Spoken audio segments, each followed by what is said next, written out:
Hello everyone. The title of this video is The 4 Ways to Learn How to Speak Up in Relationships. Per divorce statistic, lack of communication is the top contributor to divorce. We all know that communication in relationship can be challenging and difficult, especially when both are not seeing eye to eye on things. We just cannot have one person expressing themselves verbally but shutting down the other person by not allowing them to express themselves in the same manner. For example, a person who has repeatedly have negative experience when advocating for themselves, they are less likely to speak up. Therefore, creating a safe environment for that person to feel comfortable to speak up is essential.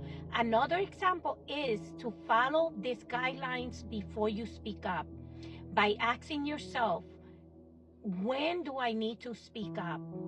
Am I avoiding any conversations?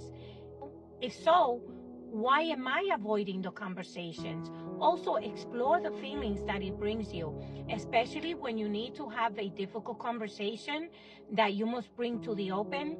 This is a self-reflection that allows you to become more focused and engaged.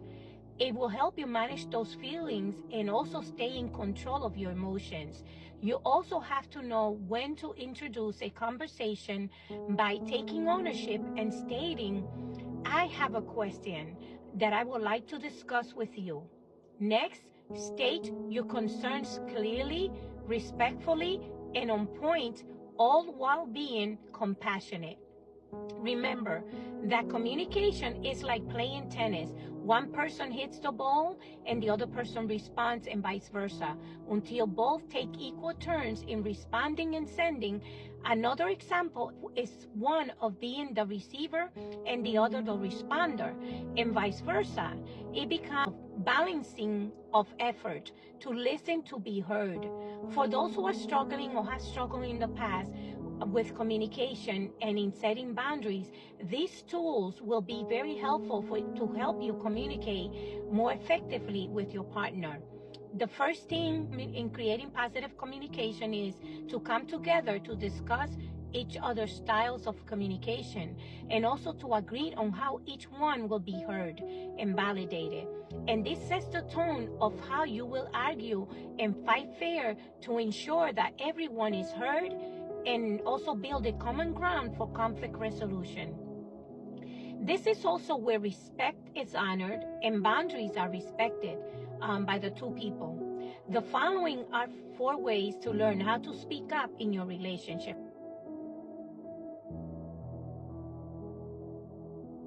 Number 1, coming together in clarity and open-mindedness to accept each other as is.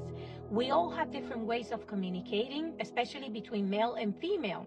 It is also important to understand your personality style of expression by allowing him or her to express his or her feelings freely in a non-judgmental environment.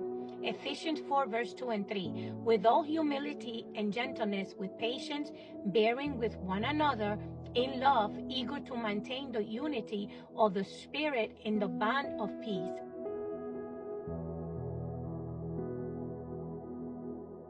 Number 2, discussing each other's love language. This is super important.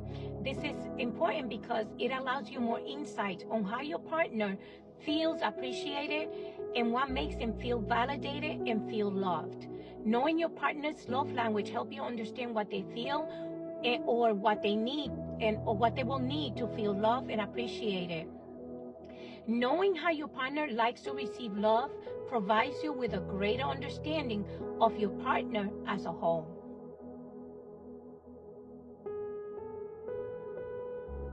Number 3, what expectation do you have about the relationship? Does it match yours? Do they exemplify your values, your morals? And do they want the same thing for the relationship? Shared value is knowing your individual differences, the attitudes, commonalities, and differences, then coming together as one. And this is a priority to know before entering into any relationship. You have to be in the same page as your partner. They must want the same things, because you don't want to hear halfway through your relationship, oh, we don't have much things in common, or we don't seem to see things through the same lens.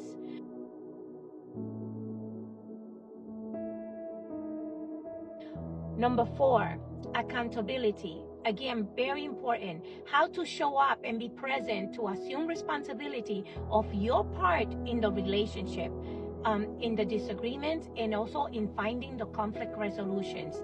There must be commitment in the relationship and the willingness to work on conflict resolution, fixing the problems together, resolving disagreements, and finding common ground.